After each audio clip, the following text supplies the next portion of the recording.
सूरतुल असर फ़ाउज़ बिल्लाहि मिनश्शैतानिर्रजीम बिस्मिल्लाहिर्रहमानिर्रहीम वल असरि इन्नल इंसान लफ़ी खुस्र।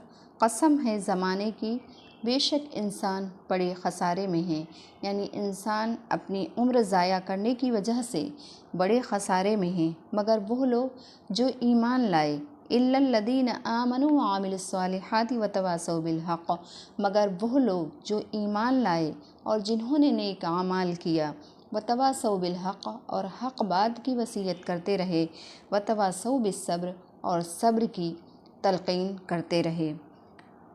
सूरे असर की ख़ास फ़जीलत हज़रत उबैदुल्लाह बिन हसन रज़ियल्लाहु अन्हु फरमाते हैं कि रसूल अकरम सल्लल्लाहु अलैहि वसल्लम के सहाबा में से दो शख्स ऐसे थे कि जब वो आपस में मिलते जुलते थे तो उस वक्त तक वो अलग नहीं होते थे, उस वक्त तक जुदा नहीं होते थे जब तक वो सूरे असर ना पढ़ लें। इमाम शाफ़ी रहमतुल्लाह अलैह फरमाते हैं कि अगर लोग सिर्फ़ इसी पर गौर कर लें तो यह सूरत उनके लिए काफ़ी हो। इमाम शाफ़ी रहमतुल्लाह अलैह कहते हैं कि अगर लोग इसी सूरत को गौर फ़िक्र और तदब्बुर के साथ पढ़ें तो दीन और दुनिया की कामयाबी इसी में है। इस सूरत में अल्लाह ताला ने ज़माने की कसम खाकर फरमाया है कि इंसान बड़े ख़सारे में हैं, और इस ख़सारे से सिर्फ़ वही लोग अलग हैं, वही लोग मुस्तस्ना हैं जो चार चीज़ों के पाबंद हों। एक ईमान, अमल सालेह और दूसरों को हक़ बात की नसीहत और वसीयत करते रहना, और सब्र की, चौथे सब्र की वसीयत करना।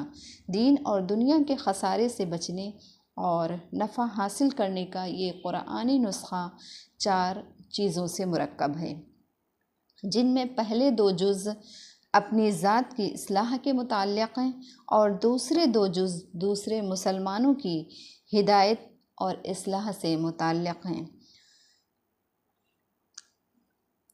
यहाँ गौर तलब ये है, आम हज़रात मुफस्सिरीन ने फ़रमाया कि इंसान के तमाम हालात, उसका नशूदनुमा यानी कि उसकी परवरिश, उसकी हरकत व सकनात, आमाल अखलाक सब ज़माने ही के अंदर होते हैं। जिन आमाल की हिदायत इस सूरत में दी गई है वो भी इसी ज़माने के दिन और रात में होंगे।